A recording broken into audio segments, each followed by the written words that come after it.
ప్రభువును ప్రియరక్షకుడైన యేసు క్రీస్తు వారి అతి శ్రేష్టమైన నామంలో మీ అందరికీ కూడా నా నిండు హృదయపూర్వకమైన వందనాలు చెల్లిస్తున్నాను. ఎలా ఉన్నారు? అందరూ బాగున్నారు కదా?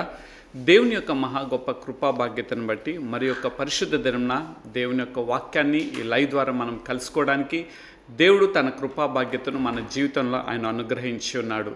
ఈ దినము ప్రత్యేకమైన అంశంలోకి మనం నేరుగా వెళ్ళిపోదాం. దేవుడు మనల్ని ప్రేమించేటువంటి దేవుడు. ఈ లోకంలో ఉన్నటువంటి ప్రేమలన్నీ కూడా ఒక దినాన గతించిపోతాయి. భార్య ప్రేమ ఒక దినం వరకు ఉంటుంది, ఒక దినం విడిచిపోతుంది. భర్త ప్రేమ కూడా తాత్కాలికమైందే. తల్లిదండ్రుల ప్రేమ తాత్కాలికమైందే. తల్లిదండ్రుల పట్ల బిడ్డల యొక్క ప్రేమ కూడా తాత్కాలికమైనదే. కానీ ఏ స్వార్థాన్ని ఆశించుకోకుండా నిన్ను పుట్టించినది మొదలుకొని మరలా తిరిగి ఆయన రాజ్యం చేరేంత వరకు నిన్నంటూ ప్రేమించేది ఏదైనా ఉన్నది అనంటే నిన్ను నన్ను సృష్టించిన సృష్టికర్త అయినటువంటి దేవాతి దేవుని యొక్క ప్రేమ తప్ప మరొక ప్రేమ ఏది కూడా అది నీతో నాతో నిల్చుండేది కాదు. ఎందుకు ఈ మాటల్ని నేను చెప్తున్నాను అనంటే, ఈ లోకంలో ఉన్నటువంటి ప్రేమను గురించి నిన్నటి దిన అనేకమైనటువంటి మాధ్యమికాల్లో మనం చూస్తున్నాం. ప్రేమికుల దినోత్సవము అని చెప్పేసి అనుకుంటున్నారు. ప్రేమికుల దినోత్సవంగా అది మార్చబడింది. అసలు దీని వెనక ఉన్నటువంటి అర్థం అనేది చాలామందికి తెలియట్లేదు. వాళ్ళందరూ అనుకుంటున్నారు ఫిబ్రవరి 14వ తారీఖున అనేది ప్రేమికుల దినోత్సవం కాబట్టి ప్రేమికులు అందరూ వారుగా కలుసుకొని వారి ప్రేమను వెలిబుచ్చుకొని అది ఏ రూపమైనప్పటికీ ఆ రూపంలో వారు వెలిబుచ్చుకొని వారి జీవితాన్ని కొనసాగించాలని అనుకుంటున్నారు. కానీ అటువంటి ప్రేమ కొంతకాలం గడిచిన తర్వాత ఆ ప్రేమ అంతరించిపోతూ ఉన్నది. ఆ ప్రేమ సన్నగిల్లిపోతున్నది. ఆ ప్రేమకు దూరస్తులైపోతున్నారు. ఎందుకు ఈ మాటను చెప్తున్నాను అనంటే, వారు ముందున్నటువంటి ఆ ప్రేమ కొంత తరిగిపోయిన తర్వాత వివాహం చేసుకున్న తర్వాత ప్రేమకు దూరస్తులయ్యి భర్త భార్యని చంపటమో భార్య భర్తని చంపటమో ఇటువంటి ఈ శరీరేచ్ఛలతో కూడుకున్నటువంటి ప్రేమలే ఈ దిన ఉన్నాయి. కానీ ఈ యొక్క ప్రేమికుల దినోత్సవం అనగా దీన్ని ఇంగ్లీష్లో వ్యాలంటైన్స్ డే అని అంటూ ఉన్నారు. అయితే ఈ యొక్క వ్యాలంటైన్స్ డే గురించి కొన్ని విషయాలు మనం ఎంతో ప్రాముఖ్యంగా తెలుసుకోవాలి. ఎందుకంటే పరిశుద్ధ లేఖన గ్రంథంలోనే ఒక అద్భుతమైన మాటలు రాయబడినట్లుగా కనిపిస్తున్నది. ఈ యొక్క చరిత్రలోకి వెళ్ళినట్లయితే క్రీస్తు శకము 3వ శతాబ్దంలో రోమ్ పట్టణాన్ని క్లౌదియా అనే చక్రవర్తి పరిపాలిస్తూ ఉండేవాడు. ఆ క్లౌదియా చక్రవర్తి యొక్క ఆశలు ఎలా ఉండేవి అని అంటే, తన రాజ్యాన్ని ఎంతగానో వ్యాపింప చేసుకోవటం కొరకు తన రాజ్యంలో ఉన్నటువంటి ప్రతి ఒక్క యవన బిడ్డని తను ఆ యొక్క సైన్యాధిపతుల సైన్యంలోకి చేర్చుకొని తన సైన్యాన్ని విస్తరింప చేసుకొని తన దేశం మీదకి తన రాజ్యం మీదకి ఎవరైనా సరే దండెత్తి వచ్చినప్పుడు ఈ యొక్క యవనస్తుల ద్వారా ఆ శత్రువుని జయించట కొరకు తన స్వార్థపూరితమైనటువంటి ఆలోచన చేత ఆయన ఏం చేస్తుండేవాడంటే, ప్రతి యవనస్తుడు తప్పకుండా కూడా ఆ సైన్యంలో చేర్చబడాలని ఒక శాసనాన్ని వేసి ఉన్నాడు. ఆ శాసనాన్ని బట్టి యవనస్తులు అందరూ కూడా వారికి ఇష్టమున్నా లేకపోయినా అనేక మందికి అయిష్టతగా ఉంటూ ఉండేది. ఆ అయిష్టతకు ఉన్నటువంటి ఆ పరిస్థితుల్లో వారు ఏం చేసేవారో తెలుసా? సైన్యంలో చేరినట్లయితే కనుక వారి కుటుంబాన్ని విడిచిపెట్టాలి, వారి భార్యని విడిచిపెట్టాలి, వాళ్ళ పిల్లల్ని విడిచిపెట్టాలి. అదేవిధంగా వారి కుటుంబీకులకు దూరం అయిపోయి ఈ క్లౌదియా యొక్క చక్రవర్తి ఏదైతే చెప్పి ఉన్నాడో ఆ సైన్యాన్ని దినదినం ఉత్తేజపరచుకుంటూ ఉన్నటువంటి యవన బిడ్డలందరినీ కూడా సైన్యంలో చేర్చుకుంటూ ఒక గొప్ప చక్రవర్తిగా తన యొక్క రాజ్యాన్ని విస్తరింప చేసుకోవాలన్నటువంటి ఒక ఆశతో ఒక శాసనాన్ని వేస్తున్నాడు. అయితే ఈ యొక్క రాజ్యంలో ఆ యొక్క సైన్యంలో చేరటానికి ఎవరికి కూడా ఇష్టం ఉండేది కాదు. అయితే ఆ వ్యాలంటీన్ అనే ఒక వ్యక్తి ఆయన స్వతహాగా ఆయన ఒక దైవజనుడై ఉన్నటువంటి వ్యక్తి. అయితే ఆ యొక్క వ్యక్తి కూడా ఆయన ఎలాంటి వాడు అనంటే, ఈ యొక్క వ్యక్తికి ఆ సైన్యంలో చేరుకోకుండా తన యొక్క సేవ జీవితాన్ని ముందుకు కొనసాగించవాలని ఒక ఆశతో ఉంటూ ఉండేవాడు. అయితే ఆ యొక్క రాజ్యంలో ఆ సైన్యాధిపతి ఎక్కడి వాడనంటే ఇటలీ అనే ఆ యొక్క పట్టణంలో అతను ఎలాంటి వాడు అనంటే, టెర్నీ అనే ఆ ప్రాంతంలో క్రీస్తు శకము 226 సంవత్సరంలో ఆయన జన్మించినట్లుగా ఆయన చేసే సేవలో ఇష్టమైంది ఏమిటి అనంటే ఆయన దైవజనుడిగా ఉంటూ ఆత్మలను ఆయన దేవుని కొరకు సిద్ధపరుస్తూ ఎవరైతే యవ్వన బిడ్డలు యవ్వనిచ్చుల్లో పడిపోకుండా వారిని ఒక కుటుంబీకులుగా అనగా వివాహ వ్యవస్థను ఏర్పరచటమే, ఆ వివాహ వ్యవస్థ ద్వారా క్రీస్తుకు ఒక మంచి బిడ్డలుగా ఏర్పాటు చేయాలనేది తన ఆశ ఉన్నది. అలాంటి ఆశ కలిగినటువంటి ఈ వ్యాలంటీన్ అన్న వ్యక్తిని కూడా ఈ చక్రవర్తి ఏమి చేస్తున్నాడు, శాసనం వేయటం వలన ఆ యువకుడు ఎలా ఆ వ్యాలంటీన్ అనేటువంటి ఆ యువకుడు కూడా ఆ యొక్క పరిస్థితుల్లో ఆయన ఈ యొక్క సైన్యంలోకి రాబట్టడం జరిగింది. అయితే ఆయన రహస్యంగా కూడా యవ్వనస్తుల్ని దేవుని కొరకు సిద్ధపరుస్తూ వివాహ వ్యవస్థను ఏర్పరుస్తూ ఆ వివాహ వ్యవస్థ ద్వారా దేవుని యొక్క రాజ్యాన్ని కట్టాలని ఆశతో ఉంటే ఈయన ఒక రహస్యంగా అనేక మంది యవ్వన బిడ్డల్ని దేవుని కొరకు ఒక స్త్రీని ఒక పురుషుని సిద్ధపరుస్తూ వారి వివాహ వ్యవస్థను నెలకొల్పుతున్నటువంటి పరిస్థితుల్లో ఒక రాత్రి రహస్యంగా ఒక వివాహ వ్యవస్థను చేస్తున్న సమయంలో ఆ విషయము ఆ రాజ్యాధికారం ఉన్నటువంటి అధిపతులకు తెలిసి వచ్చి ఈ వ్యాలంటీన్ అనే వ్యక్తిని బంధించి చెరసాల్లో వేసి చివరికి ఏం శాసనం ఇచ్చి ఉన్నాడో తెలుసా, మరణం అనే శాసనాన్ని ఆయన ఏర్పాటు చేసినట్లుగా తెలుస్తున్నది. అయినప్పటికీ కూడా ఆ వ్యక్తి ఏమి చేస్తున్నాడంటే ఆ జైల్లో ఉంటూ కూడా దేవుని కొరకు సంతోషంగా తన జీవితాన్ని గడుపుతూ ఉండేవాడు. అయితే ఇక్కడ జరిగినటువంటి విషయం ఏమిటని మనం ఆలోచన చేసినట్లయితే ఎంతోమంది యువకులు వారి కుటుంబ జీవితాలను కట్టినటువంటి ఈ యొక్క దైవ సేవకుడి దగ్గరికి యువ జంటలు లేకపోతే యువకులు వచ్చి వారు ఉన్నటువంటి ఆ యొక్క పరిస్థితుల్లో వచ్చి ఈ వ్యాలంటీన్ అనే వ్యక్తిని ఆ మిలాఖత్ అవుతూ ఏమి చేస్తుండే వాళ్ళంటే ఆయనకి పలకరిస్తూ ఆయనకి కావాల్సినటువంటి అనేక విషయాలు అనగా పండ్లను చాక్లెట్స్ని అంత మాత్రమే కాదు అనేకమైన బహుమానాలు ఇస్తూ ఈ వ్యాలంటీన్ అనే వ్యక్తిని వాళ్ళు ప్రశంసిస్తూ ఉండేవారు. అప్పుడు ఆస్ట్రేలియన్ అనే ఒక తండ్రి అక్కడ ఉంటుండేవాడు, జైలు అధికారి. ఆ జైలు అధికారి అప్పుడు వరకు తనకు తన బిడ్డ యొక్క అంధత్వం గురించి తెలియక ఉంటూ ఉండేవాడు. ఎన్నో గంటలు తరచుగా ఆ వ్యాలంటీన్ అనే వ్యక్తి దేవుని యొక్క సన్నిధానంలో ఆ చెరసాల్లో ఉండి కూడా దేవుని సన్నిధానంలో సమయాన్ని గడుపుతూ ఉండేవాడు. గడుపుతూ అనేక మందిని ఆ చెరసాల్లో ఉన్న వారిని ఆత్మీయంగా బలపరుస్తూ దేవుని యొక్క ఆత్మీయ స్థితిని వాళ్ళు కడుతూ అనేక మంది దేవుని కోసం సిద్ధపడుతుండేటువంటి వ్యక్తిగా ఉండేవాడు. అయితే ఇలా శిక్ష అనుభవిస్తున్నాడు, దేవుని యొక్క రాజ్యవ్యాప్తిని కడుతున్నాడు. ఆయన యొక్క శిక్షించేటువంటి సమయం దగ్గరికి ఆసన్నమైంది.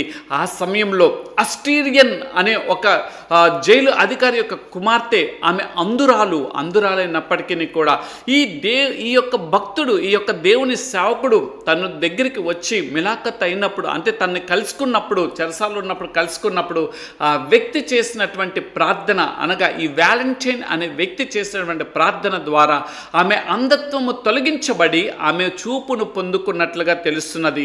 అయితే ఇది ఇంతవరకు ఉన్నటువంటి చరిత్ర. ఆ స్మరణ ఆయన దేవుని యొక్క ఆమె యొక్క వ్యక్తి ఇంత చరిత్ర ఫిబ్రవరి 14వ తారీఖున జరిగింది కాబట్టి ఆయన మరణం కూడా ఫిబ్రవరి 14వ తారీఖున చేయించబడింది కాబట్టి ఆ త్యాగానికి ప్రతిరూపంగా వ్యాలంటైన్స్ డే అని ప్రకటించడం జరిగింది.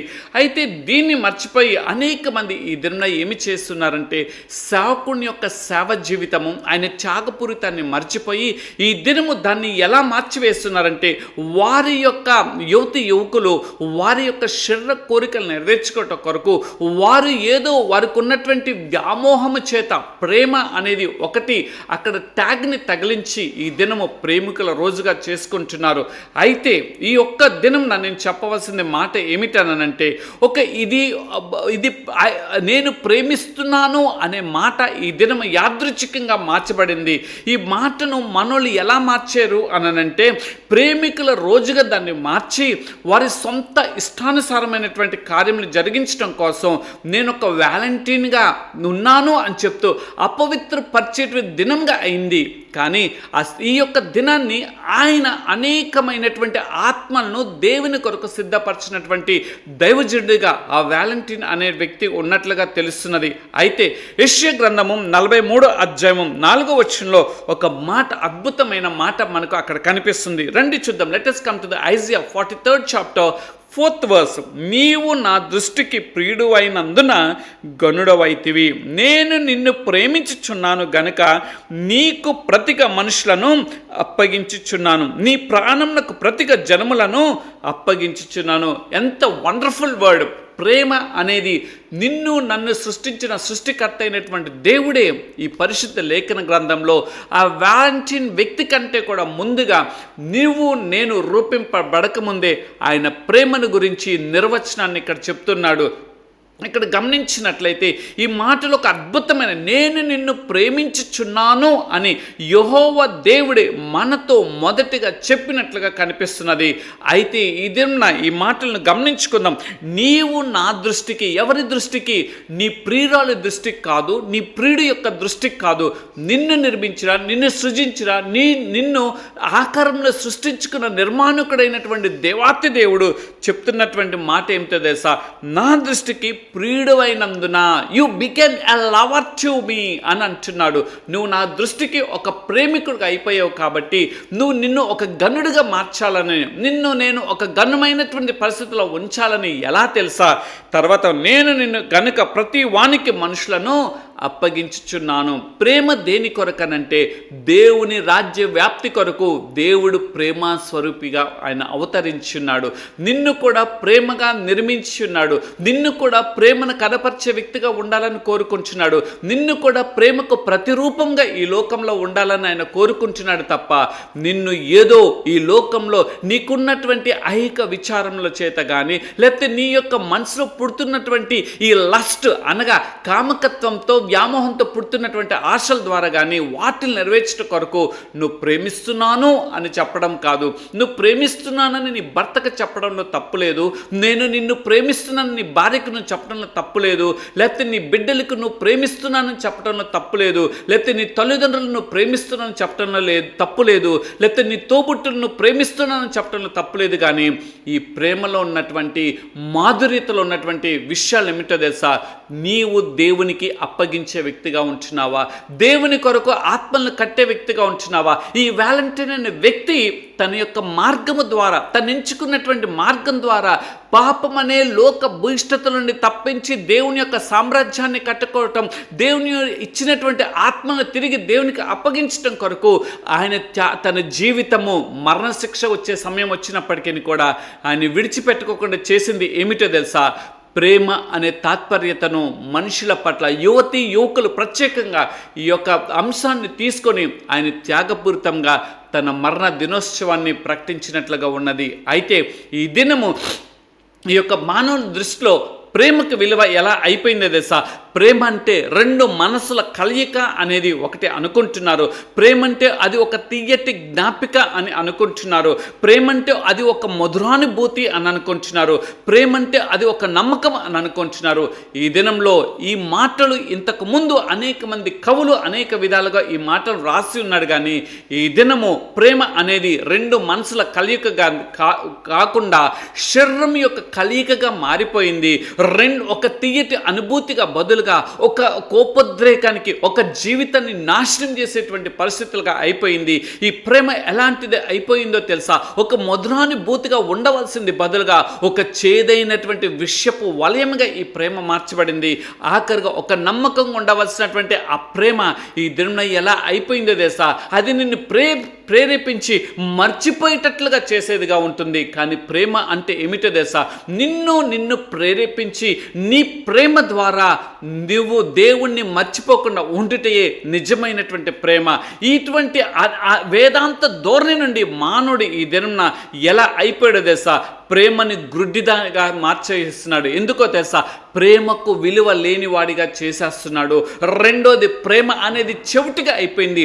ప్రేమను గురించి చెబుతుంటే ప్రేమను విస్మరించేటువంటి చెవిటిగా ఈ యొక్క ప్రేమ అనేది మారిపోయింది. మూడోది, ఈ ప్రేమ కుంటిదిగా అయిపోయింది. అనగా నిన్ను ప్రేమించే భార్య ఉంటే ప్రేమించలేని భర్తగా ఒక కుంటివాడిగా ఉంటున్నాడు. లేకపోతే నిన్ను ప్రేమించే భర్త ఉంటే నువ్వు ప్రేమించలేకోకుండా అక్రమమైనటువంటి మార్గంలోకి వెళ్ళిపోయేటువంటి కుంటిదైనటువంటి ప్రేమగా ఈ ప్రేమ మార్చబడుతున్నది. అంత మాత్రమే కాదు, ఎంతవరకు ఎక్కడ చూసినప్పటికీ కూడా నమ్మకత్వం ఉండవలసినటువంటి ప్రేమ నమ్మకం లేకోకుండా అపనమ్మకంతో పాలైపోయి భర్త మార్గం మార్గము భర్త, భార్య మార్గము భార్య, పిల్లల మార్గం పిల్లలు, తల్లిదండ్రుల మార్గం తల్లిదండ్రులు వారి ఇష్టానుసరమైన మార్గంలోకి వెళ్ళిపోయి ఒక కృంటి దానిగా, ఒక గ్రుడ్డి దానిగా, ఒక చెవిటి దాని వలె ఈ ప్రేమ ఈ దినమున మార్చబడింది. నా ప్రియ సహోదరుడా, ప్రేమకు అంతవరకు నిజాయితీ ఉందని మనం తెలుసుకునేది ఎలా తెలుసా? రండి పరిశుద్ధ లేఖన గ్రంథంలో నేను చూపించాలని ఆశపడుతున్నాను. 1 యోహాను పత్రిక 4వ అధ్యాయము 8వ వచనం. Let us come to the 1 John 4th chapter 8th verse. దేవుడు ప్రేమ స్వరూపి, ప్రేమ లేనివాడు దేవుని ఎరగడు. ఈ దినం ప్రేమ నువ్వేమనుకుంటున్నావంటే, నీ యొక్క కళ్ళు నీకు ఏదైతే మతి భ్రమించి ఏదైతే నువ్వు ప్రేమ అనుకుంటున్నావో ఆ ప్రేమను ఎలా చూస్తున్నావో తెలుసా? శరీర కోరికలు తీర్చుకునేటువంటి ప్రేమగా అది మార్చబడింది. ఒక లస్ట్ అంటే ఒక మోహాన్ని కలిగించేటువంటి ప్రేమగా మార్చబడింది. అయితే ఇక్కడ నీకు నిర్వచనం ఏమిటో తెలుసా? దేవుడు ప్రేమ స్వరూపి. ఆయన ప్రేమ స్వరూపుడు గనక నిన్ను నన్ను ప్రేమిస్తున్నాడు. దేవుడు ప్రేమై ఉన్నాడు గనక ఆ ప్రేమకే నిజమైనటువంటి అర్థాన్ని నీ పట్ల నా పట్ల చూపించినాడు. ఇంకా తర్వాత ఉంది, ప్రేమ లేనివాడు నావాడు కాడు అని దేవుని యొక్క వాక్యం సెలవిస్తుంది. ఎలా మనము దేవుని యొక్క ప్రేమను తెలుసుకుంటాము? దేవుని యొక్క ప్రేమ మనం ఎలా అర్థం చేసుకోగలుగుతాము? దేవుని యొక్క ప్రేమను మనం ఎలా తెలుసుకోగలుగుతాము? దేవుని ప్రేమలో ఉన్న మాధుర్యతను మనం ఎలా అనుభవించగలుగుతాము అనంటే, మొదటగా దేవుని యొక్క ప్రేమను నువ్వు ఎరిగితే దేవుని మనం తెలుసుకోతాం. దేవుణ్ణి తెలుసుకోవాలి అనంటే ప్రేమ అనేది నీలో నాలో రావాలి. ఎలాంటి ప్రేమ రావాలో తెలుసా? అసలు నన్ను సృష్టించిన సృష్టికర్త ఎవరు? నన్ను సృష్టించడానికి మూల కారణం ఏంటి? అందుకని ఇర్మియా గ్రంథకర్త తన 31వ అధ్యాయము, let us come to Jeremiah 31st chapter. If we see the verse of 3rd verse, we can understand. చాలా కాలం క్రిందట యెహోవా నాకు ప్రత్యక్షమై ఇట్లా నేను భక్తుడైనటువంటి ఇర్మియా గారు రాసిన మాట, శాశ్వతమైన ప్రేమతో నేను నిన్ను ప్రేమించుచున్నాను గనక విడువక నీ ఎడల కృప చూపుచున్నాను. It's the definition, the real definition of love. ఇది అర్థం. ఎలా తెలుసా? శాశ్వతమైన ప్రేమతో ఆయన నిన్ను ప్రేమిస్తున్నాడు. ఒకవేళ నువ్వు దేవుణ్ణి ఎప్పుడు ప్రేమిస్తావో తెలుసా? నీ జీవితంలో ఏదైనా మంచి జరిగితేనో, నీ జీవితంలో దేవుడు ఏదైనా కార్యం చేస్తేనో, నీ జీవితంలో అద్భుతములు జరిగితేనో, లేకపోతే నీ జీవితంలో ఏదైనా సరే నువ్వు ఈ శరీర రీతిగా నీ కన్నులతో ప్రేమించినటువంటి వ్యక్తిని దేవుడు నీకు అనుగ్రహిస్తే, ఆహా నా దేవుడు ఎంత గొప్పవాడు, నా ప్రార్థనని అంగీకరించి ఉన్నాడు, నేను అనుకున్న స్త్రీని, నేను అనుకున్న పురుషుని నా జీవితంలో ఇచ్చి ఉన్నాడు అని నువ్వు అనుకుంటావు. కానీ కొంత గడిచిన తర్వాత ఈ యొక్క కుటుంబ వ్యవస్థలో కొంత తారతమ్య భేదములు అనగా ఏదో సమయంలో కొంత భర్త చికాకు వచ్చో, భార్య చికాకు వచ్చిన పరిస్థితుల్లో నీలాంటి దాన్ని నేను చేసుకున్నాను, నీలాంటి దాన్ని చేసుకోకుండా ఉంటే అనే మాటలు వస్తున్నాయి. ఇదా నిజమైన ప్రేమ?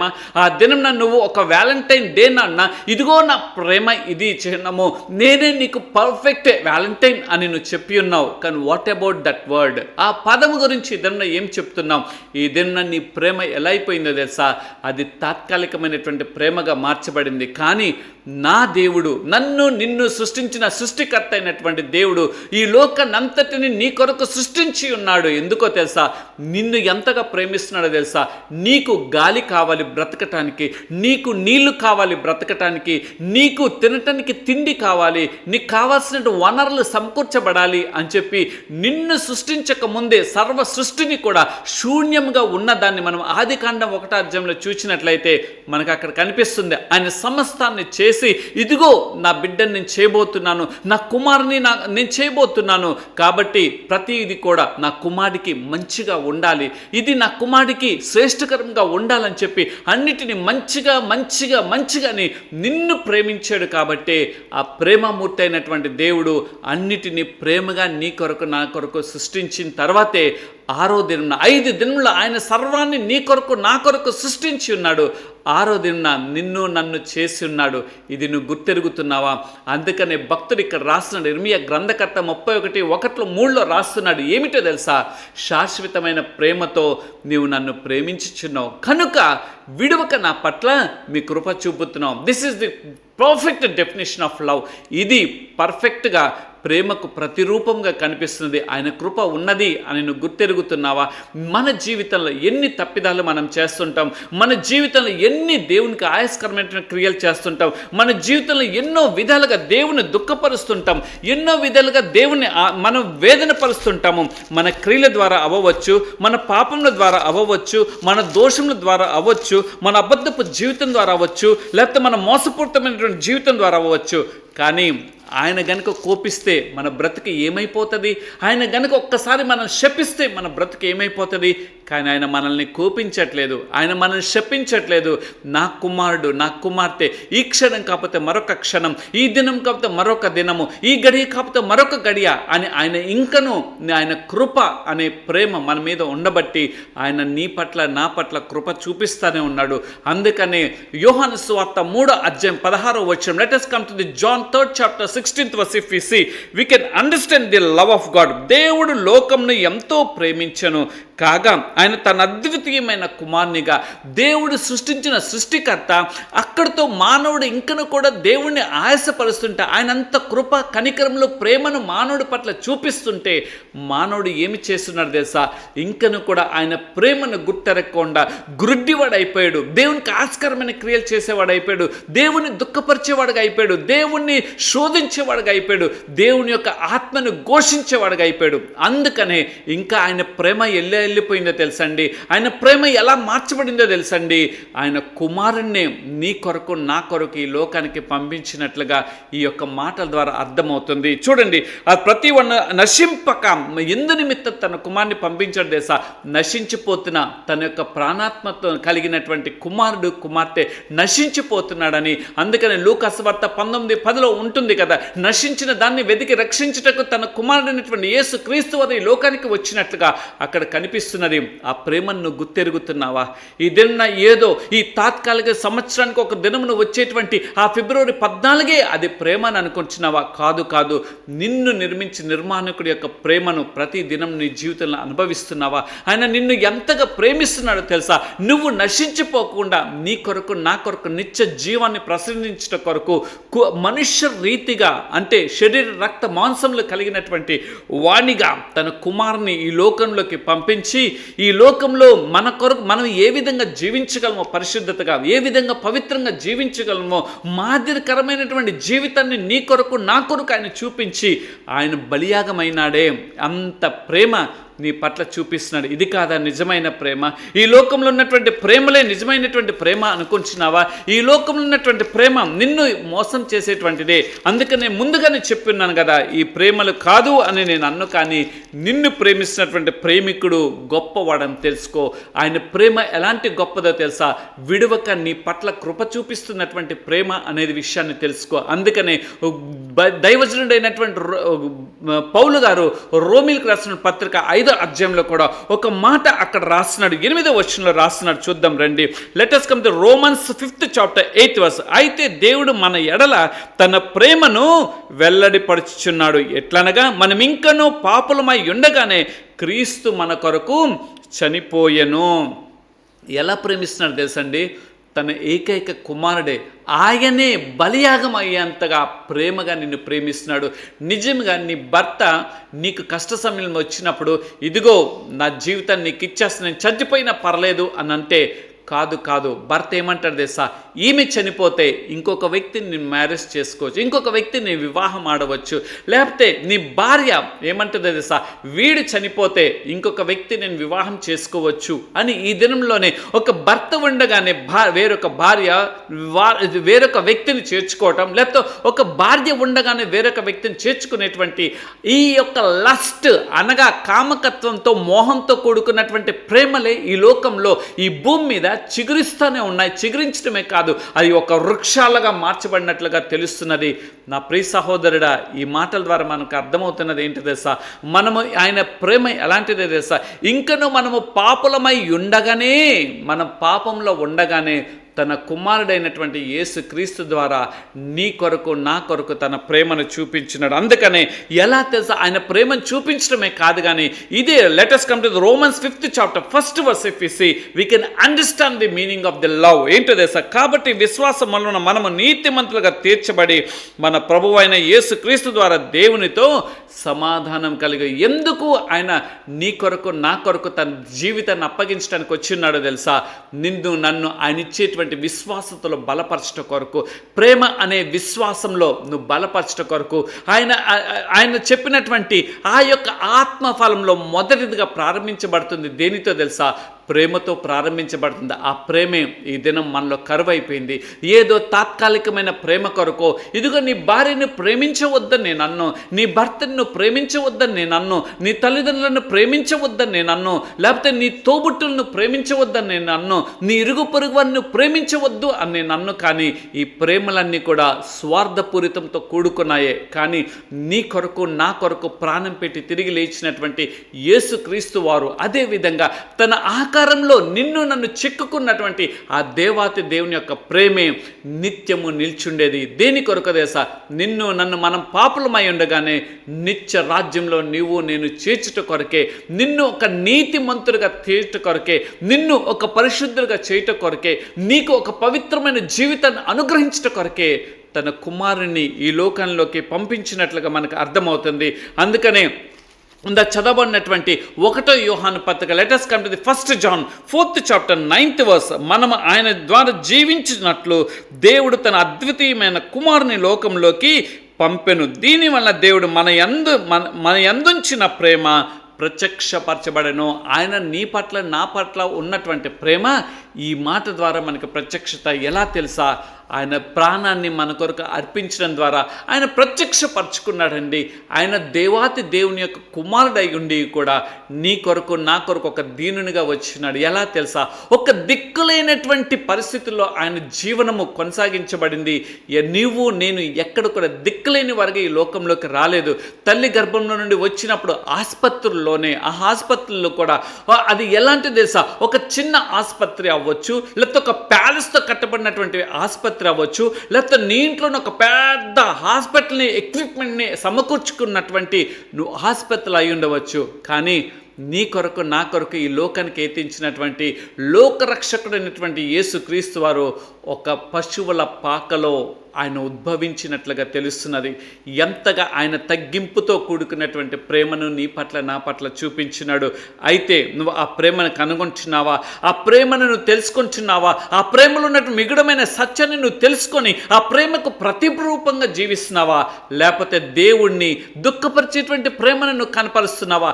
నీ పట్ల ఆయన అంత శాశ్వతమైన ప్రేమను చూపిస్తుంటే ఆ ప్రేమకు నువ్వేమిస్తున్నావు నిర్వచనం, ఆ ప్రేమను నువ్వు ఎట్లా కనపరుస్తున్నావు అనేది నువ్వు తెలుసుకుంటున్నావా? ఈ దినంలో ఈ యొక్క దినంన ఈ యొక్క ప్రేమకు ఎలాంటి ప్రేమను మనం కలిగిన వారుగా ఉండాలి, అసలు ప్రేమకు ఉన్నటువంటి నిర్వచనము, దాని యొక్క లక్షణములు ఏంటో కొన్ని విషయాలు కొరింథీ సంఘానికి రాస్తూ దైవజనుడైనటువంటి పౌలు గారు అద్భుతమైన మాటలు అక్కడ రాసినట్లుగా తెలుస్తున్నది. Let us come to the 1 Corinthians 13th chapter. Let us see the 4th to 14th verses. మనం చూసినట్లయితే చాలా అద్భుతమైన నిర్వచనంలో, అద్భుతమైన ప్రేమకు లక్షణంలో అక్కడ మనం చూడగలుగుతాం. మనం అక్కడ గమనించి 4వ వచనంలో చూసినట్లయితే కనుక ప్రేమ ఎలాంటిదో తెలుసా, దీర్ఘకాలము సహించును. ఈ దినం ప్రేమ అలా ఉన్నదా? నీ భర్త పట్ల నీకు ఒకవేళ కోపిష్ఠుడైనా, ఒకవేళ నీ భర్తకున్న అనారోగ్యత వలన కోపోద్రేకుడు అయితే నువ్వు సహించే ఒక భార్యగా నువ్వు ఉన్నావా? నీ భార్య ఒకవేళ కోపిష్ఠురాలు ఉన్నట్లయితే, లేకపోతే నీ భార్య ఒక అనారోగ్యురాలైతే నీ భార్యను నువ్వు అక్కున చేర్చుకొని ఆ క్లిష్ట పరిస్థితుల్లోనే, ఆ యొక్క అనారోగ్యమైన పరిస్థితుల్లోనే ఆ ప్రేమను, అదే నిజమైన వ్యాలంటైన్, అదే నిజమైనటువంటి ప్రేమ, క్రీస్తు ప్రేమ. అది దీర్ఘాయువును, అది ఎట్లా తెలుసా, దీర్ఘకాలం ఉండు నిన్ను సహించేటువంటిదే నిజమైన ప్రేమ. భక్తుడైనటువంటి ఈ పౌలు గారు తన జీవితంలో అందుకని రాస్తాడు, ఒకనొక సమయంలో అయితే నేను దుర్మార్గుణ్ణి, హింసకుణ్ణి, బాధకుణ్ణి, అనేక మందిని హింసించిన వాడిని, అనేక మందిని చంపిన వాడిని, కానీ క్రీస్తు చేత పట్టబడిన తర్వాత, క్రీస్తు ఆత్మచేత నింపబడిన తర్వాత నేను నేర్చుకున్నది ఏమిటో తెలుసా అని కొరింథీ సంఘానికి ఆయన రాస్తున్నాడు. ఏంటో తెలుసా, ప్రేమ అనేది దీర్ఘకాలం సహిస్తుంది. అనుభవపూర్వకమైన మాటల నుండి దైవజనుడైనటువంటి పౌలు గారు రాసినటువంటి ప్రతి మాట కూడా అమూల్యమైనట. దేవుని యొక్క ఆత్మచేత సంధి చేయబడి అనుభవపూర్వకంగా దేవుని ఆత్మచేత నడిపింపబడి దైవజనుడైనటువంటి పౌలు గారు రాసినటువంటి మాట, ప్రేమ దీర్ఘకాలము సహించును. రెండోది, ఇంకా తర్వాత మాట చూసినట్లయితే ప్రేమ ఎలాంటిదో తెలుసండి, ఇట్ షోస్ ది మెర్సీ, దయను చూపించేది ప్రేమ. ఈ దిన ప్రేమలో దయ ఉన్నదా? ఎవరైనా ఒక వ్యక్తి నీ కళ్ళ ముందు పడిపోయి రోడ్డు మీద వాడికి ఒక యాక్సిడెంట్ అయితే నీకేమైనా దయ ఉన్నదా? నువ్వేమైనా కనికరం చూపించగలుగుతున్నావా? ఆ వ్యక్తిని వెంటనే హక్కును చేర్చుకొని వాడిని పరామర్శించి వెంటనే ఆ పరిస్థితులు కనుక ఉంటే ఏదైనా ఒక అంబులెన్స్కి కాల్ చేసి ఆ డాక్టర్కి అప్పగించేటువంటి దయ అనేది నీలో ఉన్నదా?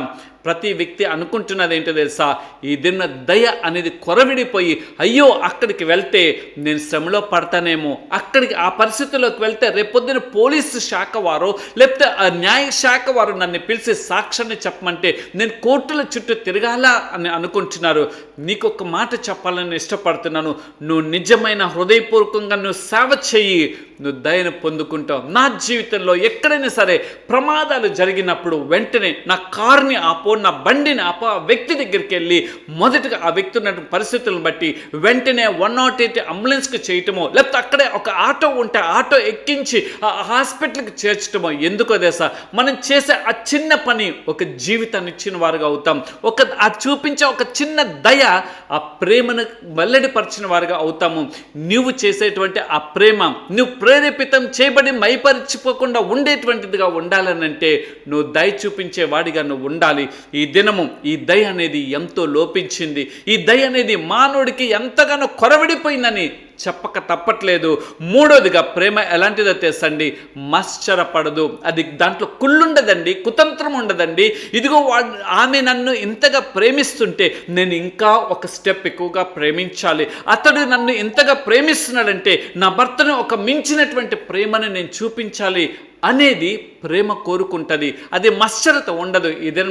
ఏదైనా ఒక భార్య భర్తలు నిజంగా ప్రేమించుకుంటూ ఉంటే చేస్తున్నది ఏంటో తెలుసా, వారిని ఎలా విడగొట్టాలని కుళ్ళుతో కుతంత్రంతో వారి మధ్య పుల్లలు పెట్టి వారి జీవితాన్ని నాశనం చేస్తూ వారి జీవితాల్లో భేదాభిప్రాయం కలగచేస్తూ విడిపోయేటట్లుగా చేస్తున్నారు ఈ దినం. ఇదే అయితే నిజమైనటువంటి ప్రేమ మత్సరపడదు అని మాట ద్వారా అర్థమవుతున్నది.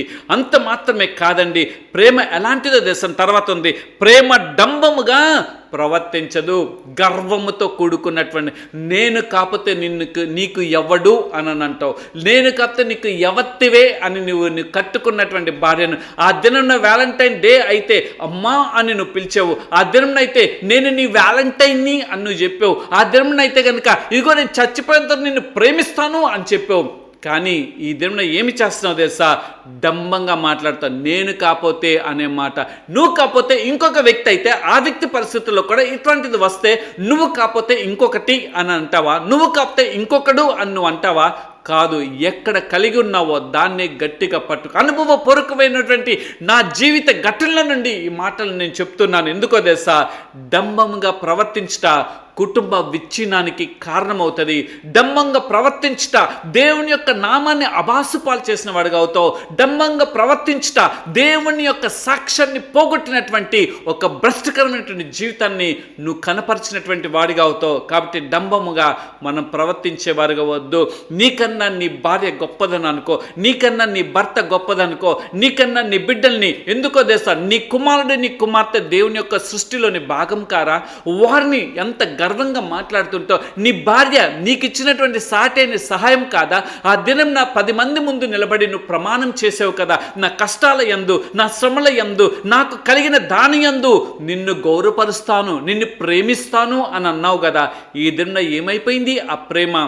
నా ప్రియ సహోదరుడా, దయచేసి డంబాన్ని మనం పోగొట్టుకొని తగ్గింపుతో జీవిస్తే ఆ కుటుంబమే నిజమైన ప్రేమకు ప్రతిరూపము.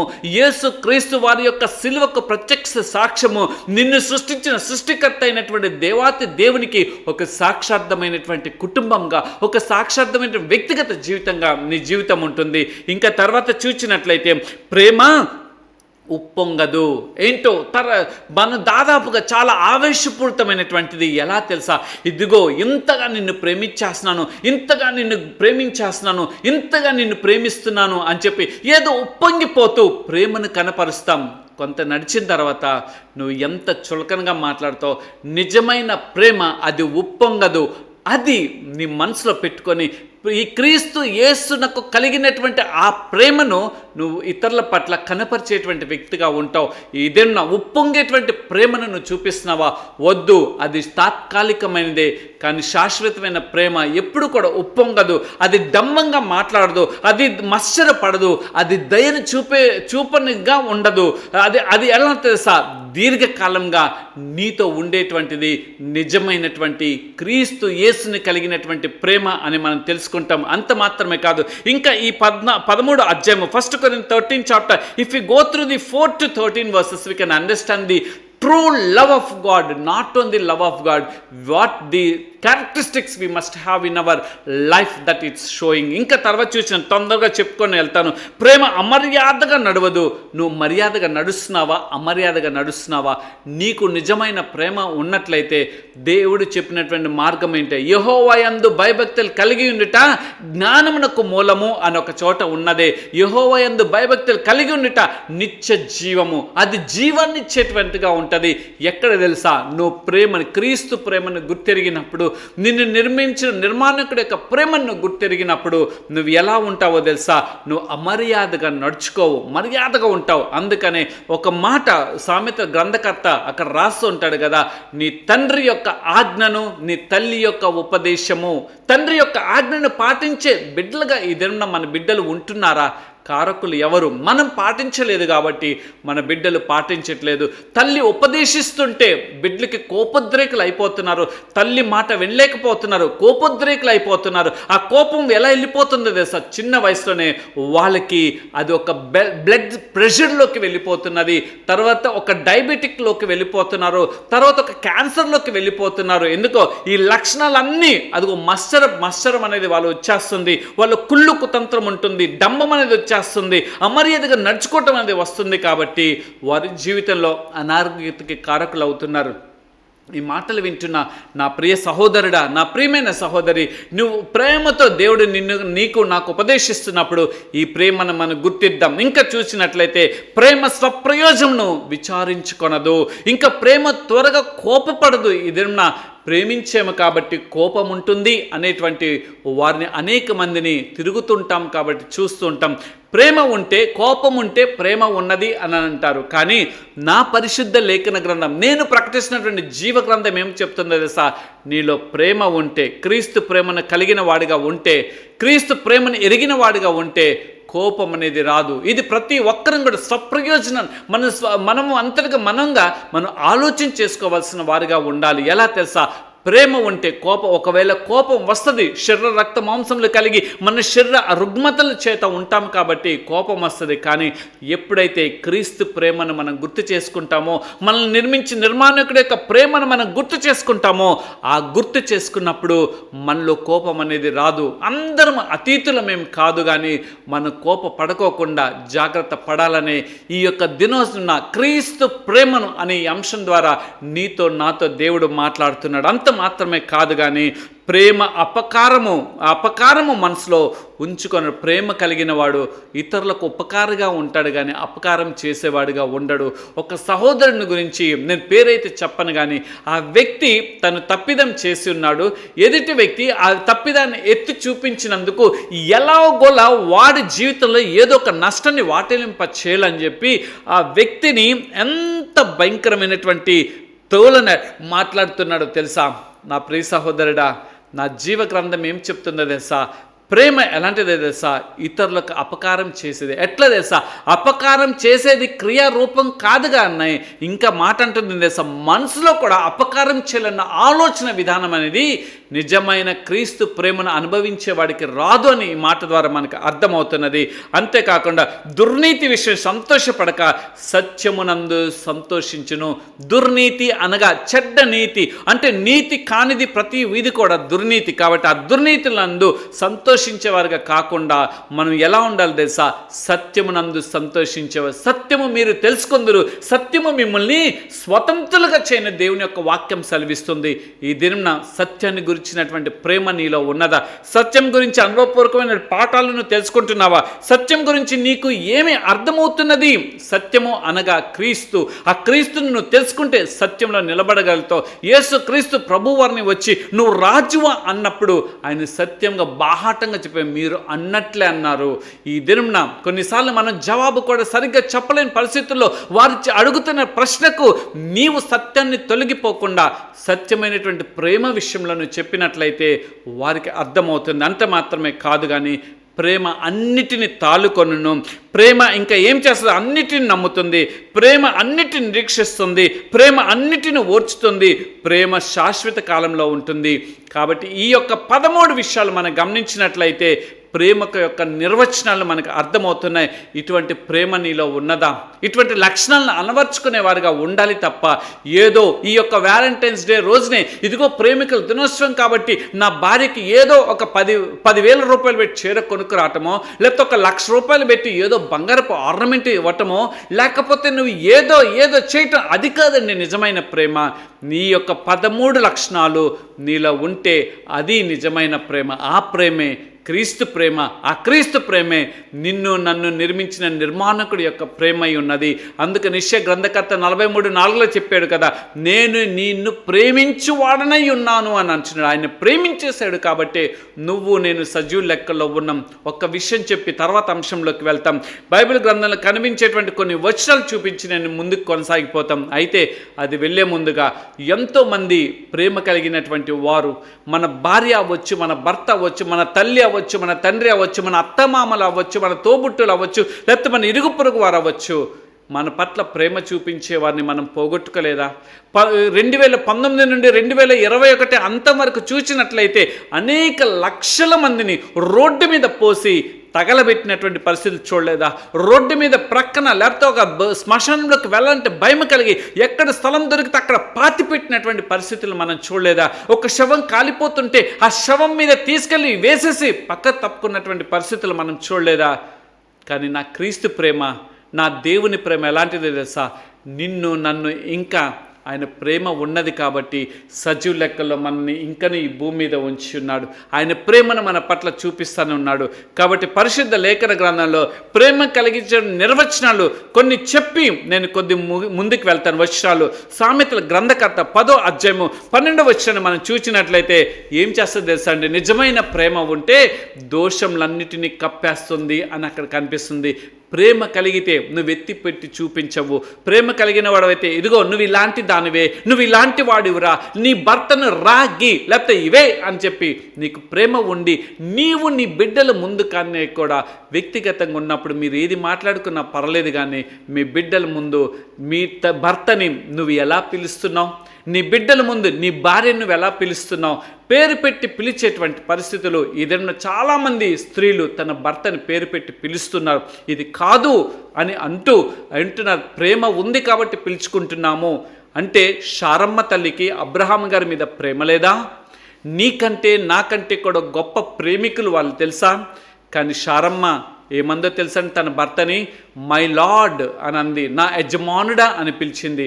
యజమానుడు అనే పదం పిలిచినప్పుడు నీ భర్తలో ఎంత గొప్ప ప్రేమ కలుగుతుంది. నా యజమానురాలు అని పిలిచినప్పుడు నీ భార్యలో నీ పట్ల ఎంత ప్రేమ కలుగుతుంది. అందుకనే ఇక్కడ సామెతల గ్రంథకర్త 10:12 ద్వారా మాట్లాడుతూ proverbs 10th chapter 12th verse what it saying, ప్రేమ దోషములన్నిటిని కూడా కప్పేస్తుంది. రెండోది పరమగీతంలోకి వెళ్ళినప్పుడు 8వ అధ్యాయము 6వ వచనంలో ప్రేమ మరణమంతా బలమైనది అని అక్కడ మాట కనిపిస్తుంది. ప్రేమ ఎంత బలమైందో తెలుసండి. మరణం వస్తున్నా ఒక సందర్భం, ఒక వీడియో చూసినప్పుడు నా కళ్ళల్లో కన్నీరు తిరిగింది. ఏమిటో తెలుసండి, వారిద్దరు వృద్ధులండి. తన భార్య మరణ పడక మీద, వారిద్దరూ ఓన్లీ పైన ఎముకల మీద స్కిన్ కప్పబడినట్లుగా సన్నగా ఉన్నారు. వాళ్ళ గురించి చూసినట్లయితే 107 సంవత్సరాలు భర్తకి, భార్యకి 98 సంవత్సరాలు. అయితే తన భార్య పడక మీద ఉంటే భర్త తనకు కలిగిన దానిలో వచ్చి తన భార్య పడక మీద ఉండగానే తన భార్యను కొద్దిగా ఎత్తును కలగచేసి ఆ భర్త ఆ యొక్క శరీరం అంతా కూడా ముడతల మీద ఉంటే ఆ భార్యకి తినిపిస్తున్నాడు. That is called the true love. I can say that's the love of God. అది నిజమైనటువంటి ప్రేమ. కష్టంలో వచ్చినప్పుడు పారిపోయేది కాదు, మరణం వచ్చినప్పుడు ఇదిగో నేను దీన్ని చూడలేను, అయ్యో విసిగిపోయాను అంటున్నటువంటి కాదండి. నిజంగా మరణము అంతము వరకు కూడా నిలిచి ఉండేటువంటి ప్రేమే క్రీస్తు ప్రేమ. యేసుక్రీస్తు వారి యొక్క ప్రేమ. నీవు పొడిచేవు, నువ్వు ఆయన్ని గాయపరిచేవు, నువ్వు ఆయన దుర్భాషలాడేవు, ఆయన యొక్క జీవితాన్ని నువ్వు దుఃఖపరిచే విధంగా మార్చి ఉన్నావు. ఆయన ప్రేమ ఎట్లాంటిది తెలుసా? ఆయన ఆఖరి ప్రాణం వరకు ఇదిగో తండ్రి నా ఆత్మని మీకు అప్పగించుచున్నాను అని ఆత్మను అప్పగించే సమయం వరకు కూడా నిన్ను క్షమించినటువంటి ప్రేమే అది నిజమైనటువంటి ప్రేమ. ఈ దినం ఈ ప్రేమ మనలో ఉన్నదా? రెండోది మూడోదిగా చూసినట్లయితే ప్రేమ ఎలాంటిదో తెలుసా? కపటము లేనిది. అంటే రోమీయులకు రాసిన పత్రిక 12:9 ఉంది, ప్రేమ నిష్కపటమైనది అని అక్కడ పదం కనిపిస్తుంది. ఈ ప్రేమ నీలో కపటం లేనటువంటి ప్రేమ నీలో ఉన్నదా? ఈ దినం ఎటువంటి ప్రేమను? ఇదిగో నువ్వు భార్య పట్ల చూపించే ప్రేమ లోపల ఏదో స్వలాభాన్ని ఆశించి చూపించేటువంటి ప్రేమగా ఉందా? లేకపోతే నీ భర్తను చూపించేటువంటి ప్రేమ ఏదో నీ భర్త ద్వారా ఏదో నేను ఇట్లాంటి ప్రేమను నటిస్తే నా భర్త ద్వారా ఇది కలుగుతుంది అని చెప్పి అటువంటి కపటమైనటువంటి ప్రేమను ప్రేమించే వ్యక్తిగా ఉన్నావా? లేదు. రోమీయులకు రాసిన పత్రికలో భక్తుడైనటువంటి పౌలు గారు రాస్తున్నాడు. ఏమిటో తెలుసా? ప్రేమ ఎలాంటిదో తెలుసండి? అది నిష్కపటమైందిగా ఉండాలి. నిన్ను నన్ను నీ కొరకు నా కొరకు ప్రాణం పెట్టినటువంటి దేవుని క్రీస్తు యేసుని ప్రేమ కపటము లేనిదై నిష్కపటమైనటువంటి ప్రేమకు ప్రతిరూపమై యేసుక్రీస్తు వారి యొక్క ప్రేమ. ఆ ప్రేమ నువ్వు నేను చూపించాలనేది ఆయన కోరుకుంటున్నాడు. ఆ ప్రేమే నిన్ను నన్ను ఓ రూపం లేని మన జీవితాలకి ఒక రూపాన్ని ఇచ్చినటువంటి ప్రేమ. నీవు నేను ఈ భూమి మీద తన ప్రణాళికలు నెరవేర్చాలని ఆయన యొక్క ప్రేమను నువ్వు కనపరచాలని ఆయన యొక్క ఉద్దేశాలను నిన్ను నన్ను చూచుకుంటూ ఆనందపడేటువంటి ఆ నిర్మాణకుడి యొక్క ప్రేమే అది నిజమైనటువంటి ప్రేమ కాదా? నీ జీవితంలో ఇద్దరం ఎలా ఉన్నది? నీ యొక్క ప్రేమ నిష్కపటమైనటువంటి ప్రేమగా ఉన్నదా, లేకపోతే కపటముని కనపరిచేటువంటి ప్రేమగా ఉన్నదా? తర్వాత నిర్వచనం చూచినట్లయితే ప్రేమ రోమీయులకు రాసిన పత్రిక 13:10 చూచినట్టు let us come to Romans 13:10 if you observe, ప్రేమ పొరుగువాడికి కీడు చేయదు. ఈ దినం ఎంతమంది ఇట్లా ఉన్నారు? ఈ మాటను గమనించినట్లయితే నేను ఏదో అన్య సహోదరుల గురించి నేను మాట్లాడలేదు, కానీ క్రైస్తవ సంఘాల్లోనే ఎలా అయిపోయినాయి అంటే, క్రైస్తవ కుటుంబాలు కూడా ఎలా అయిపోయినాయి అంటే, క్రైస్తవ గృహం యొక్క సరిహద్దుల్లో ఎట్లా అయిపోయినాయి అంటే, క్రైస్తవులు కలిగిన పొలంలో సరిహద్దులు ఎలా అయిపోయినాయి అంటే, వారి ఉద్యోగాలు ఎలా అయిపోయారంటే, వారు ఎలా ఉన్నారో తెలుసండి? కీడును తలపెట్టేవారుగా అయిపోయి ఉన్నారు. వారి యొక్క భూభాగంలోకి వెళ్ళిపోయి దౌర్జన్యాలకు దిగేటువంటి పరిస్థితులు, వారి భూభాగంలోకి వెళ్ళిపోయి వారిని గాయపరిచేటువంటి పరిస్థితులు, వారి యొక్క ఉద్యోగంలో వారికి ఎట్లో గొట్ట ఈ స్థానం నుంచి వారిని కించపరిచే స్థానంలోకి పడేయాలని ఇటువంటి కీడును కలగచేసేటువంటి యొక్క పొరుగు వానికి కీడు కలగచేసేటువంటి వ్యక్తిగా నువ్వు ఉన్నావా? కానీ నిజమైన ప్రేమ ఏం చేస్తా తెలుసా? కీడును తలపెట్టేటివిగా ఉండదు. అంత మాత్రమే కాదు, 1 కొరింథీ రాసిన పత్రిక 8వ 1 కొరింథీ 8th chapter 1st verse what it says, ప్రేమ క్షేమాభివృద్ధిని కలుగచేసేది. క్షేమాన్ని కోరుతావండి. నీవు ఎవరైనా కష్టకాలంలో ఉంటే, ఎవరైనా కావాల్సినటువంటి పరిస్థితుల్లో ఉంటే, ఎవరైనా దిక్కులేని వారుగా ఉంటే, అందుకని యెషయా గ్రంథకర్త రాస్తారు, తల్లిదండ్రులు లేని పిల్లలకి కానీ భర్తను పోగొట్టు భార్య విధవరాలి అనే పదం అక్కడ వాడబడింది. వారి పట్ల నువ్వేమి చేస్తావు తెలుసా? క్షేమాన్ని కోరే వారిని కూడా అభివృద్ధిపరచు. నీకున్న దానిలోనే, నీకు కలిగిన దానిలోనే వారికి ఇచ్చే వ్యక్తిగా నువ్వు ఉంచున్నావా? ఈ పరిశుద్ధ దిన దేవుని యొక్క వాక్యం నీకు నాకు సెలవిస్తున్నది ఏమిటో తెలుసా? క్షేమాన్ని కోరేవారుగా. యేసుక్రీస్తు ప్రభువారు నీ యొక్క క్షేమం, నా యొక్క క్షేమము చూడకపోతే ఒక్క క్షణమైన, ఒక్క గడి అన్నా మనం ఈ భూమి మీద ఉండగలుగుతామా? ఒక్క పిన్ డ్రాప్ సెకండ్లో, మిల్లీ సెకండ్స్లో నేను ఈ భూమి మీద ఉండగలుగుతామా? నిన్ను నన్ను క్షేమంగా ఆయన ఉంచుతున్నాడంటే ఆయన ప్రేమకు ప్రతిరూపం కాదా? నువ్వు నేను కూడా అలా క్షేమాన్ని, ఇతరుల పట్ల క్షేమాభివృద్ధిని కలగచేసి వీడు నిజమైన క్రైస్తవుడురా, వీడి క్రీస్తు ప్రేమను ఆ దినం నేను చూడలేదు కానీ ఈ ప్రేమల నుండి క్రీస్తు ప్రేమను చూస్తున్నానని ఒక సాక్ష్యం చెప్పేటువంటి పరిస్థితులు ఉన్నాయా? నా ప్రియ సహోదరుడా, what love you have showing towards to your enemies or your neighbours? ఈ దినం మనం జ్ఞాపకం చేసుకుందాం. లవ్ దై నైబర్ యాజ్ ద సెల్ఫ్ అని ఎందుకు రాయబడిందో తెలుసా? నువ్వు ఇతరుల యొక్క క్షేమంని కోరేవారుగా ఉండాలి. అందుకని యేసుక్రీస్తు ప్రభువారు సిలువ మీద వేలాడుతూ కూడా ఆయన ఏమన్నాడు తెలుసా? తండ్రి, వీరేమి చేయించున్నారో వీరు ఎరుగరు గనుక వీరిని క్షమించమన్నాడు. ఎందుకో తెలుసా? నీ క్షేమాన్ని కోరి ఉన్నాడు, నా క్షేమాన్ని కోరి ఉన్నాడు. ఆయన నీ క్షేమాన్ని కోరి ఉన్నాడు కాబట్టి నువ్వు ఆయన్ని బాధపరుస్తున్నా, ఆయన్ని కించపరుస్తున్నా, ఆయన్ని దుఃఖపరుస్తున్నా, ఆయన్ని వేదన పరుస్తున్నా, ఆయన ఏమన్నాడు తెలుసా? క్షమించే ప్రేమను ఆయన చూపించాడు. అటువంటి క్షేమాభివృద్ధిని కలగజేసే ప్రేమ ఒక మానవుడిగా నీలో ఉన్నదా? లేకపోతే వీడు వేరే మతం వాడరా, వీడు వేరే కులం వాడరా, వీడు వేరే దేశస్థుడు దేవుణ్ణి పూజిస్తున్నారా? ఏ దేవుణ్ణి పూజించినా నువ్వు నడిచే మార్గం అనేది ఎలా ఉన్నది? నువ్వు ఇతరుల యొక్క క్షేమాన్ని కోరే వ్యక్తిగా ఉన్నావా? ఇతరుల పట్ల దయ చూపించే వ్యక్తిగా ఉన్నావా? ఇతరుల పట్ల నిష్కపటమైనటువంటి ప్రేమను కలిగిన వాడుగా ఉన్నావా? ఇతరుల కీడును కలగ చేయకోకుండా నువ్వు ప్రేమించే ప్రేమికుడిగా ఉన్నావా? ఇది కాదా యేసుక్రీస్తు ప్రభువారు ఆయన పరిశుద్ధ గ్రంథంలో చూపించినాడు. అయితే ఈరోజు what love we are showing? Are we showing the true love what God has shown towards us? Are you showing to your neighbours? Are you showing even though నువ్వు ఏమి చేయలేదు sir? If you are enemy in need, you have to self-respect them. నువ్వు respect ఇచ్చేవాడిగా ఉండాలి. You have to give the whatever you had, you have to give yourself to him to come out from that troubleness. ఆ యొక్క problem నుండి బయటకు రావాలనంటే నువ్వు సహాయకుడిగా ఉండవలసిన బాధ్యత లేదా? ఎట్లా తెలుసా? అందుకనే 2 కొరింథీయులు రాసిన పత్రిక, let us come to 2 Corinthians 8th chapter 24th verse. ప్రేమ యథార్థమైనది. ప్రేమ యథార్థతగా, నీ భర్త పట్ల నీకు యథార్థత ఉన్నదా? నీ భార్య పట్ల నీకు యథార్థత ఉన్నదా? నిన్ను నీ భర్త నమ్మే పరిస్థితులు ఉన్నాయా? నీ భార్య నిన్ను పట్ల యథార్థత కలిగినగా ఉన్నదా? చాలా సంఘటనలు మనం చూసినాం. తన భర్త ఉద్యోగానికి వెళ్ళిపోయిన తర్వాత, లేకపోతే తన భార్య ఉద్యోగానికి వెళ్ళిన తర్వాత భర్త చేస్తున్న పనులు ఏమిటి, భార్య చేస్తున్న పనులు ఏమిటి?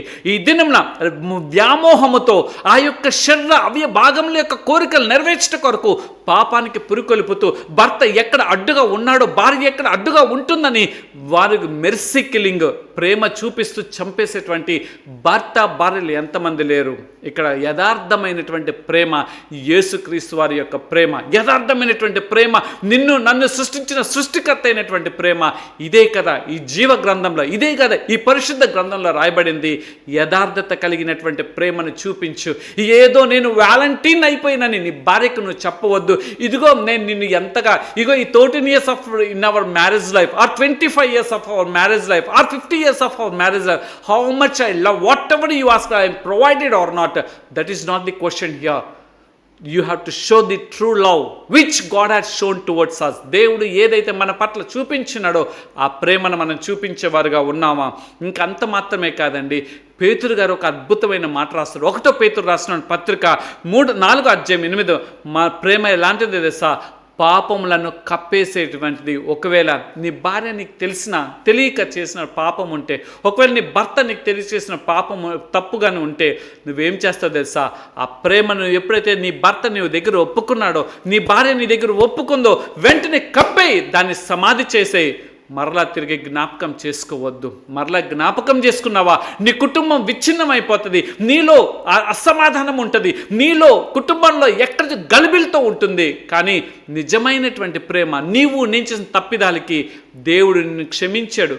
మన పాపంలన్నిటిని క్షమించి ఆయన కప్పివేశాడండి, సమాధి చేశాడండి. అక్కడ వాటిని సమాధి చేసి మరలా తిరిగి లేవనెత్తలేదండి. అంతటి ప్రేమను మనం తెలుసుకున్నటువంటి మనము మన పాపంలో, ఒకవేళ మన కుమారుడు కుమార్తె, లేకపోతే మన భర్త మన భార్య ఒకవేళ తెలిసి తెలియక చేసిన పాపంలో ఉంటే మనం క్షమించేవారుగా ఉంటున్నామా? మనం ఇక్కడ దేవుని యొక్క వాక్యము, పేతురు గారు అద్భుతమైన మాట అండి. ఈ 1 Peter 4:8 verse ఏమన్నా? పాపంలన్నిటిని కూడా కప్పబడి దేని చేత తెలుసా? నీలో నిజమైన ప్రేమ ఉంటే పాపాలను కప్పివేసా. తెలియక చేసింది, తెలియక చేశాడు, తెలియక అని అనుకుంటే నీలో ఎటువంటి మశ్చరత రాదు, నీలో ఎలాంటి కోపం రాదు, నీలో ఎలాంటి దేశం రాదు. ఈ దిన నువ్వు వాటిని మరలా తిరిగి ఎత్తటం వలన నీ భర్త అంటాడు, నీతో నాకు పని లేదు. నీ భార్య అంటది, ఇక అవసరమైతే నువ్వు అడ్డుగోడలుగా ఉన్నావంటే నిన్ను చంపేసేటువంటి పరిస్థితులు. నా ప్రియ సహోదరుడా, నా ప్రియమైన సహోదరి, నీ యొక్క ప్రేమ ఎలా ఉండాలో తెలుసా? కప్పివేసే ప్రేమ. ఎప్పుడు తప్పు చేసినప్పుడు దాన్ని కప్పివేసే, సమాధి చేసే, తిరిగి దాన్ని ఎప్పుడు కూడా జ్ఞాపకం సమాధి చేసి నువ్వు వెంటనే దాన్ని తుడిచివేసే నీటితో. దేని ద్వారా తెలుసా? దేవుని ప్రేమ అనే కన్నీటితో నువ్వు తుడిచివేసినట్లయితే నీ మరలా తిరిగి జ్ఞాపకం చేసుకో. ఈ మాటలు వింటున్నాడు నా ప్రియ సహోదరుడా, అటువంటి ప్రేమ ఉన్నదా? ఇంకంత మాత్రమే కాదు, జాన్ గారు అంటే యోహాను సువార్తలో యోహాను పత్రికలో ఒక మాట, 1 యోహాను పత్రిక 3వ అధ్యాయం 16వ వచనం ఉంటుంది. ప్రేమ ఏం చేస్తుంది తెలుసండి? ప్రాణం పెట్టేదిగా ఉంటుంది. ఇదేనా మీ ప్రేమ నీలో ఉన్నదా? ఈ ప్రేమను నువ్వు కనపరుస్తున్నావా? నీ కొరకు నీ భర్త త్యాగం చేస్తుంటే నీవు నీ భర్త కొరకు త్యాగపూరితంగా ఉంటున్నావా? లేకపోతే నీ తోటివాడు ఎవరైనా రోడ్డు మీద పడిపోతే ఆ తోటివాడిని ప్రేమించేవాడిగా ఉంటున్నావా? ఒకవేళ నీ యొక్క ఇంటి సరిహద్దులు ఉన్నటువంటి వ్యక్తి అనారోగ్యత వస్తే ఆ వ్యక్తిని నువ్వు వెళ్ళి నువ్వు ప్రాణం ఇవ్వకపోవచ్చు, అవయ భాగాన్ని నువ్వు వారికి ఇవ్వకపోవచ్చు, కానీ నువ్వు వారి కొరకు ప్రాణం రక్షించడం కొరకు వెంటనే ఆసుపత్రికి చేర్చో, లేకపోతే వారిని పెట్టుకొని నువ్వు ప్రార్థన చేసేటువంటి ఆధ్యాత్మికమైనటువంటి ప్రేమను కనపరిచే వ్యక్తిగా ఉంటున్నావా? నిజమైనటువంటి ప్రేమ ఏమి చేస్తుంది తెలుసండి? ప్రాణం సైతం. ఒక దినం ఒక వీడియో నేను చూశానండి. తన తండ్రి యొక్క కిడ్నీలు పాడైపోతే యవ్వన బిడ్డండి, ఎంత తెలుసండి, 17-18 సంవత్సరాలు ఉన్నటువంటి ఆ కుమార్తె ఏం చేసిందో తెలుసా? కన్నీళ్ళు వచ్చేసినాయండి. నాకు ప్రాణం ఇచ్చి నా తండ్రికి నేను ఇవ్వలేకపోతే నేను ఈ భూమి మీద జీవించడం అనవసరం అనుకొని తన యవ్వన తండ్రి అన్నాడు, అమ్మా నా జీవితం అయిపోయింది, పర్వాలేదు, నీ జీవితం ఎంతో ఉంది అని అంటే, డాడీ ఒకే ఒక మాట నా యవ్వన బిడ్డ ఏంటి తెలుసా? Today I am here because of you, don't talk anything daddy, I decided to give for my dad అని అంది. ఆ మాటకి కన్నీరు కారిపోయిందండి. ఆ దినము దాదాపుగా కొన్ని గంటలు కళ్ళల్లో కన్నీరు తిరిగినాయి. ఇదేనా ప్రేమ? చాలా కొద్ది మందిలకు, చాలా అరుదుగా ఉన్నది. ఎందుకు ఈ మాట చెప్తున్నాను తెలుసా? ప్రాణం సైతం నీ కొరకు నా కొరకు ప్రేమతో యేసుక్రీస్తు ప్రభు వారు ప్రాణం పెట్టి ఉన్నాడు. ఆ ప్రేమను, ఆ ప్రాణాన్ని నువ్వు జ్ఞాపకం చేసుకుంటే ఇతరుల కొరకు ప్రాణం పెట్టేవాడు. ఏదో ఇతరులకి డబ్బులు ఇచ్చి వేశాను కదా, ఏదో ఇతరుల పట్ల ప్రేమ చూపించాను కదా, ఏదో ఇతరులకి ఇదిగో వారికి వస్త్రాలను ఇచ్చాను, ఇదిగో ఆహారాన్ని పెట్టాం, ఇది కాదు. కానీ నీకు అవసరమైతే ప్రాణం అనగా రక్తము అవసరమైతే నీ రక్తాన్ని నాకు చాలా ఎవరైనా సరే ఏబీ పాజిటివ్ బ్లడ్ అని అన్నప్పుడు వెంటనే ఇచ్చివేయటానికి పరిగెత్తుతూ ఉంటాను. ఎందుకో తెలుసా? ఆ విషయం చూడటంతోనే నేను కనీసం ఒక వ్యక్తి, నేను నా దేవుని కొరకు జీవించిన ఈ యొక్క రక్తపు బొట్టుల నుండి ఒక రక్తపు కణమైన ఆ వ్యక్తిలోకి వెళ్తే నిజమైన క్రీస్తు ప్రేమ చేత పట్టబడతాడు అని ఒక ఉద్దేశంతో నేను వెళ్తూ ఉంటాం. ఎందుకో తెలుసా? మనము ఇతరుల కొరకు జీవించడం కొరకే దేవుడు నీకు అవకాశం ఇచ్చున్నాడని మనం గుర్తిస్తే మనం ప్రాణం అనగా మనము దానం చేసే విషయంలోకి మనం వెళ్తుంటాం. ఆఖరిగా చూస్తున్నట్లయితే 1 John 4th chapter 18th verse what it says, ప్రేమ భయమును పోగొడుతుంది. ఈ ప్రేమను గురించినటువంటి మాటలు విన్నటువంటి నీవు ఎంతవరకు ప్రేమను కలిగిన నిర్వచనాలను కలిగిన వాడిగా ఉంచినావు, ఎంతవరకు దేవుని యొక్క ప్రేమను కనపరిచేవాడిగా ఉంచినావు. అందుకనే ఈ యొక్క మనం తెలుసుకోవాలి అని అంటే కొన్ని సత్యాలు మనకి ఎక్కడి నుండి వస్తాయో తెలుసా? ప్రేమను మనం తెలుసుకున్నప్పుడే. అయితే మనం ఏమి చేయాలో తెలుసా? ప్రేమను ఎలా ప్రేమించాలో ఈ విషయాలు చెప్పి నేను ముగిస్తాను. మొదటిగా చూసినట్లయితే ద్వితీయోపదేశకాండం 6వ అధ్యాయము డ్యూటెరోనమీ 6th chapter 5th verse వాడు దేవుని ప్రేమించడం అనేది మనం నేర్చుకోవాలి.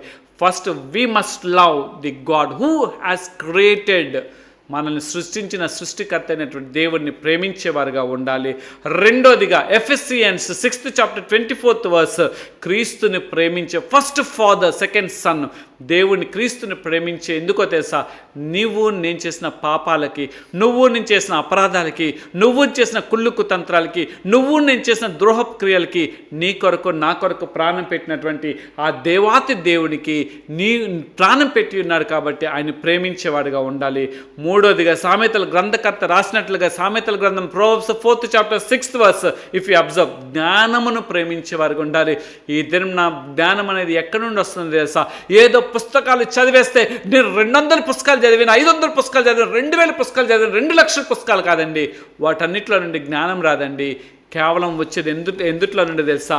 ఇగో క్రీస్తు ప్రేమను ప్రకటించేటువంటి జీవ గ్రంథంలో నుండే నీకు జ్ఞానం వస్తుంది. ఇది తప్ప వేరే మార్గం ఏది కూడా లేదు. కాబట్టి దేవుని యొక్క గ్రంథాన్ని ప్రేమించేవారుగా ఉండాలి. అంత మాత్రమే కాదు, ఇందాక చదవబడినట్లుగా 1 యోహాను 1 John 4th chapter 21st verse, ఇతరులను ప్రేమించేవారుగా ఉండాలి. ఆఖరిగా మనం అన్నిటికంటే మిన్నైనది మత్తయి సువార్త 10వ అధ్యాయం 30, Matthew 10th chapter 37th verse, తల్లిదండ్రులను ప్రేమించేవారుగా ఉండాలి. ఎప్పుడైతే మనం ఉంటామో మనం ఏం చెప్తాం తెలుసా? కొన్ని క్వశ్చన్స్ మన జీవితంలో మనం వేసుకోగలుగుతాం. ఏంటో తెలుసా? మనల్ని లోకంను ఏది ప్రేమించకూడదో అది గ్రహిస్తాం. లోకాన్ని ప్రేమించేవారుగా ఉండాలి. అందుకని 1 తిమోతి రాసిన పత్రిక 6వ అధ్యాయం 9-17 వచనాలు అక్కడ రాయబడి ఉంది. రెండోది యోహాను సువార్త 2:12-25 ఉంటుంది. ప్రాణమును ఈ రోజు కాకపోతే రేపు కాకపోతే ఎల్లుండి ఏదో ఒక దినం విడిచిపెడతాం. కానీ ఉన్నప్పుడు ప్రాణం ఉండగానే క్రీస్తు ప్రేమను మనము ఇతరులకు పంచిపెట్టేవారుగా ఉండాలి. యేసుక్రీస్తు ప్రభువారు చేసిన త్యాగపూర్తమైనటువంటి ప్రేమను ఇతరులకు పంచేవారుగా ఉండాలి. మూడోదిగా మనమును ధనమును ప్రేమించేవారుగా ఉండకూడదు. ప్రాణంను అబద్ధాన్ని ప్రేమించేవారుగా ఉండకూడదు. ఎట్లా ఉండాలి తెలుసా? మనం ఎప్పుడైతే వీటిని విస్మరిస్తే 5 విషయాలు మనకు అర్థమవుతుంది. ఏంటో తెలుసా? whom do you love, మనం ఎవరిని ప్రేమించాలనేది మనం తెలుసుకుంటాం. సెకండ్ది, why do you love, మనం ఎందుకు ప్రేమించాలి అని తెలుసుకుంటాం. how do you love, మనం ఎలా ప్రేమించాలో తెలుసుకుంటాం. ఆఖరిగా how much we have to love, మనం ఎంతగా ప్రేమించాలో మనం తెలుసుకున్నప్పుడు ప్రేమలో ఉన్నటువంటి మాధుర్యతను మనం అనుభవించగలుగుతాం.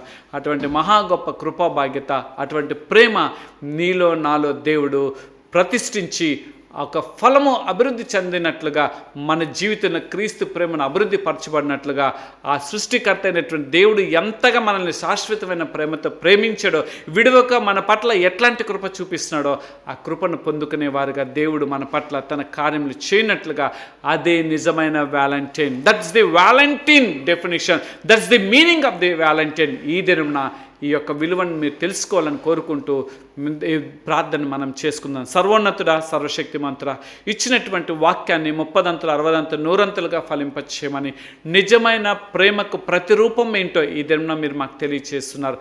ఆ ప్రేమను గుర్తెరిగి వేటి యందు మేము ఏ లక్షణాలను మేము కలిగి ఉండాలో, ఏ నిర్వచనాలు మా జీవితంలో ఉండాలో, వేటిని మేము విడిచిపెట్టాలో, ఎటువంటి తాత్పర్యత కలిగినటువంటి భావాల్ని, ప్రేమ కలిగిన భావాలను మాలో ఫలింప చేసుకోవాలో, వృద్ధి చేసుకోవాలో ఈ దినం మీరు మాతో మాట్లాడినందుకు మీకు వందనాలు చెల్లిస్తున్నాం. అభాగ్యుడిని నిలబెట్టుకొని మీరు ఇచ్చిన ప్రతి నిర్వచనాన్ని బట్టి మీకు నాయన మిమ్మల్ని మనసారా స్తుతిస్తూ, మిమ్మల్ని మనసారా ఆరాధిస్తూ ఆ ప్రేమను మాలో దయచేయమని కోరుకుంటూ, ఎందరైతే మీ బిడ్డలు ఈ మాటలు వింటూ ఉన్నారో వారందరి జీవితంలో మీ మహిమ కలిగిన కార్యములను మీరు జరిగించమని, మీ నామమునకే సమస్త మహిమ గంతలు చెల్లిస్తూ, గత వారం అంతా మీరు యొక్క ఉచితమైన కృపలో కాచి కాపాడి ఉన్నారు. మా జీవితంలో మీరు ఇచ్చిన నూతన వారమును బట్టి మీ కృతజ్ఞతలు చెల్లిస్తూ, ఈ వారమంతా కూడా మీ కృపాక్షేమంతో మమ్మల్ని నడిపించి సహాయం దయచేయమని, మీ దయగలిగిన హస్తాలు మమ్మల్ని అందరినీ కూడా అప్పగించుకుంటూ నజరుడగు యేసు క్రీస్తు వారి అతి శ్రేష్టమైన నామంలో ప్రార్థిస్తున్నాం తండ్రి, ఆమేన్. తండ్రి దయ, కుమారుని ప్రేమ, పరిశుద్ధాత్మ అన్యోన్య సహవాసం మనందరికీ తోడై ఉండి ఆయన రాకడి పర్యంతము క్రీస్తు ప్రేమను మనం ప్రతి ఒక్కరి పట్ల కలిగి ఉండినట్లుగా దేవుని మనకు అటువంటి అవకాశము, అటువంటి ఆలోచన విధానంలో దేవుడు మనకి దయచేయునుగాక. Amen, amen, amen. మంచిది నా ప్రియ సహోదరుడా, నా ప్రియమైన సహోదరి, దేవుని యొక్క వాక్యాన్ని, ఈ ప్రేమను గురించినటువంటి వివరణ దేవుడి దినం ఇచ్చినందుకు ఆయన్ని స్తుతిస్తూ, ఆయన గణపరుస్తూ, మా యొక్క అనుదిన ప్రార్థనలు మిమ్మల్ని జ్ఞాపకం చేసుకున్నాం. మా గురించి, మా పరిచర్ల గురించి మీ అనుదిన ప్రార్థనలు జ్ఞాపకం చేసుకోమని, మీ ప్రార్థన సహాయ సహకారాలు కోరుకుంటున్న మీ యొక్క ఆత్మీయ సహోదరుడు Kalapala Sanjay. Thank you very much. God bless you all. Shalom.